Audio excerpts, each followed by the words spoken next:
na me di na chi ono so de Kwame na me de ama na wotumi keka fon so kire me pa me ma me ti ase no ne me ma me nya ase ma me ana me kon ma se me nue ma de nyina odan obi anu se me de me nua Kwame de ma de nyina no ta homachi me frɛ no na nsɛm bi kire me so na me ne yedidi ye ho nkoma na me nua Kwame ne yere e frɛ no na ya achimda ya wo mu mienu pɛ oni ni nua da ko a na omo bagana aba ba hwe busua da ko a o Germany ena na ya ene Kwame ene wo mama mo London da ko anso ne ba e wo Germany na da ko na di kan abusuafo Mrs. Kianhwe ya papa ya be sa wiase o titini bo wirem esini fie nkaman na resoma me wakofa wo abrantie bi o se papa bi ne di ni wadanse se o hwe ni fie ho ma no watene fie wa enfie miensa akoya bagana last week da ko fra brochira ba na wo twen na ya no so aba next week na ja to twen ni nua yi won kran no aba na mu nyina makọ da akohwe maame a meko mesika odi fra brochira ba nyina la abamu we African de dwane Ghana dia wasi so na ya fene na to so na una ni mo bi ka cho so e widi ni kramfo nya po be kuno ya wo wura no foto no no wa wi ade aye pe no mo hwena nim mo shana nim kramfo tachia mo widi ni wei obetumi abopa me abeku ene wa fa me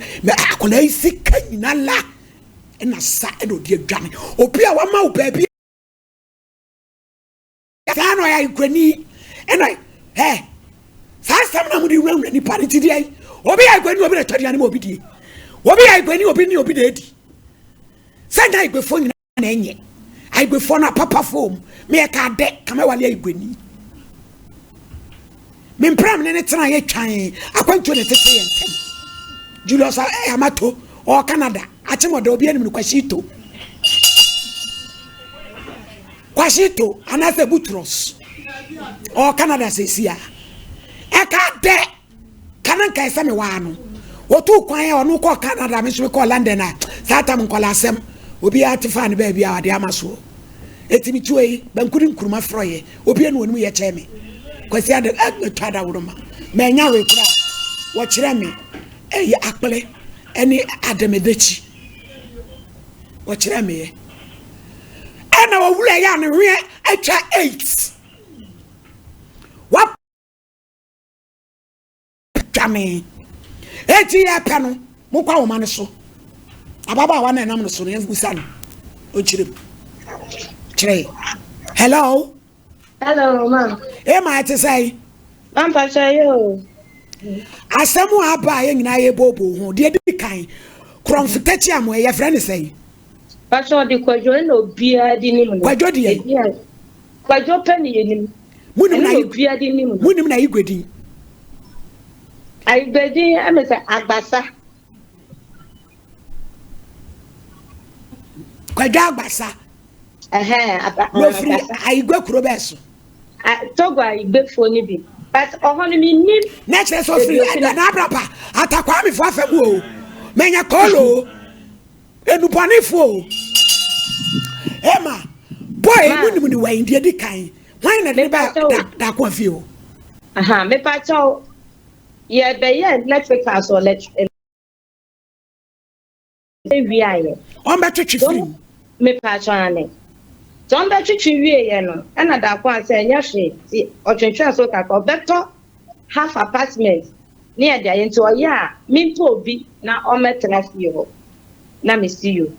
ti ye wie na me ko se bro factory bi wo ye nchen ha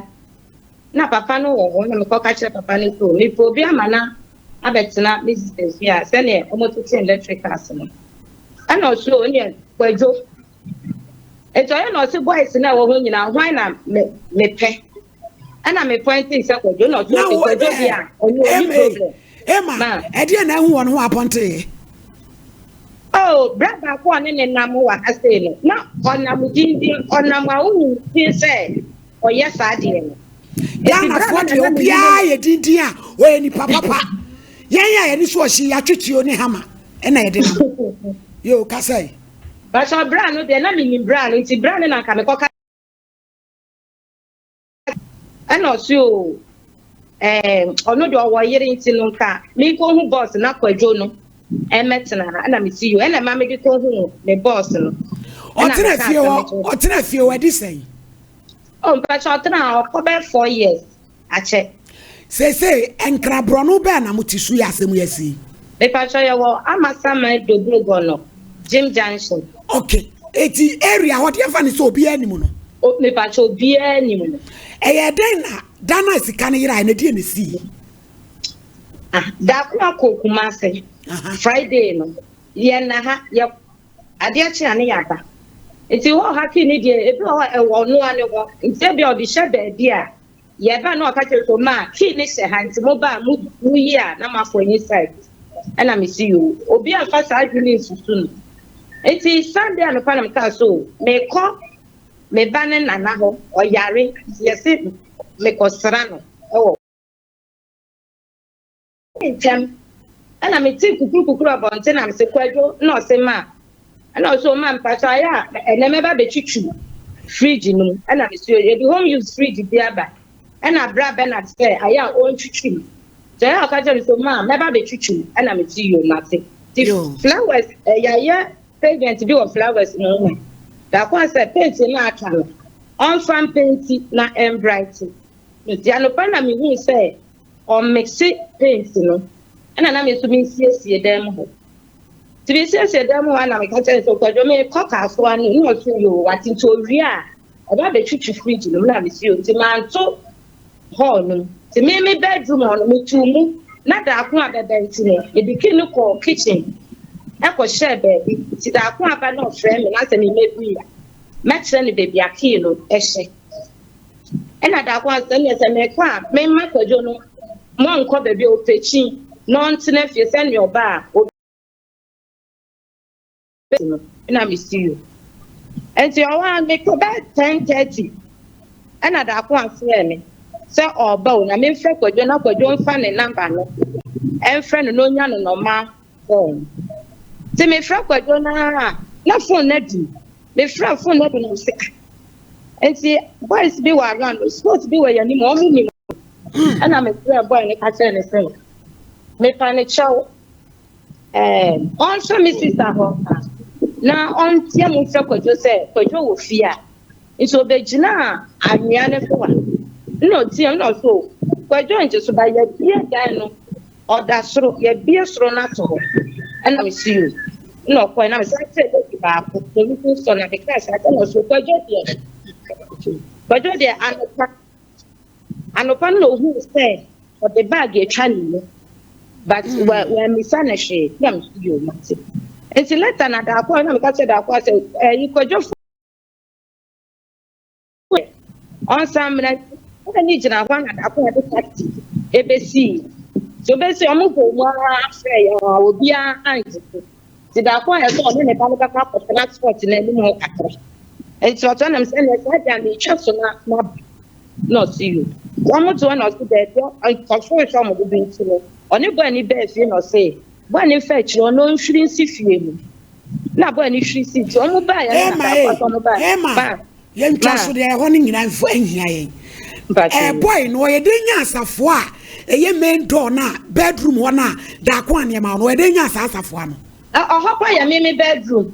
eti yan fa ni se wona da ko adi ska na ma o se fasie me patron ti wo bedroom no ko wi aye no me patron me ye de nya o bedroom safoa me do ko share kitchen ho and no nim kitchen ni na because me dey tin to see a no ni ho na me dey clean ko share kitchen ho enti na sister da Emma enti na wo nua bi fra ko ya nyina ma wo sekipu na wo dia ko si dem na safoa no wo pie ni wo na na mrem no di safoa hye ba bi se wo di safoa asi wo no Emma sa de na wo ye na se kire se ho ni de me patron ho na me ye mistake wo ho na se ne ma boy no tie no obi ensusu say oyesa because oba mi room ho baby da fa no ba nyina owura ho ofa ha ye ne na nti no madwen amma so say e na ba de ne so me this kana se mu si me sure agnes no nim so betimi ahu akoni scan afiri mu na bag de esi rag so de ase nipa bogura mu a bag de esi wo de edo behwem enti apart from sika na de ebiem na fa ka ho papa wan fashion phones da ho bibia de wan fa sika no e no file na je se sika ni euros ni cedis me bo a me pa twane euros ne ye 1000 euros and a cedis ne ye 3900 and what ye dwane ko me pa twane so na mu abe owura no mabona mane baba na me no kasa kra wa ba and no se ne ne na nam na ne ye tracking no ye tracking no wo komu ha baby but e show baby e fia owo me no kasa papa no kra be go gate no no se ne me kasa dia o kwada mo tracking amu so mo area ho me pa twan e mu kakra ye area ho no ma kwadwa basa no wa yere I had your new year say ni krom no o se wawo ne ba no wo mu krom Mrs. Ghana ni wiase anhwe ye bedru baabi no sabi mani susuma so trap bi ho bi nyi bi on fie because omo ya na aigwefo enyo mu nyina so na nipa bone na bone ade ni wuni mu hoy ya na ni fu ya wadi nsabufu ne tu bi so ochina ni wuni pa bi akogina baabi so opemu a obi de be ma no sa omo mu free atakwame kwa wei obetumi abopam ya bekum me say Saturday na numere no oya dia di manti ase me wa na provision store we be friend say minimum no mo say this la obakwajo hwehwe na me so hwehwe me say menya ne den na me tonton ne makaka ntim profo de me ka ni ko me tu bu na me koye nti me kwaji mi sika aba na me so ada ne mpina ne me na me de yes sedi it's me back when some sports in na electrical shop do na woman ne make asante me kwaji scan na me so on fanto me wallet mo mame no se network nye na me njama no du fia obeye na me see you mati na me njama no nti when uhuma na me se kwaji ya so sha da se na so ma enya hwe na me se enti no gira me nchen na me se kwaji dey asen ene yon kofie enti yakona abrewa bi on of frame o sell it say na me say ni edi nkomo kwaji ma me obebe na chese sano na oye sano na se kire sei nim se na an officer anaju no person nya me ho kwan kumi o me ti ase ento tale me sana me ka say grandma wo dia me ba wa me ko je na de kodi a wo pen ina me ni nyina tu ewra fie ha ina me ne wo she na how many years